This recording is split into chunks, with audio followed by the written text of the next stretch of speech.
განათლების სამინისტრომ ქართული კალიგრაფიის კონკურსი გამოაცხადა. შეჯიბრებაში მონაწილეობის მიღება საქართველოს ნებისმიერ მოქალაქეს და აგრეთვე ემიგრაციაში მყოფ ქართველებსაც შეუძლიათ. სამეტაპიანი კონკურსის საპრიზო ფონდი 7,400 ლარია.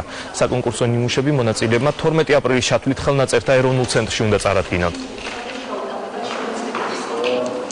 არის არაჩვეულებრივი შესაძლებლობა როგორც სკოლის მოსწავლეებისთვის და მინდა აღნიშნო რომ წელს უკვე შეუძლიათ მონაწილეობა მიიღონ ასევე სტუდენტებმა და სხვა დასრულმა დაინტერესებულმა პირებმა, ისე რომ ფართოვდება ჩვენი კონკურსი სამეტაპიანია და ჩვენ დიდი იმედი გვაქვს რომ ფართო წრე მიიღებს მონაწილეობას ამ კონკურსში. ნებისმიერ დაინტერესებულ პირს შეუძლია წარმოადგინოს მხედრული დაწერილი ლამაზად დაწერილი ტექსტი 150 სიტყვის ოდენობით. საწერის საშუალებები და მასალა შეზღუდული არ არის.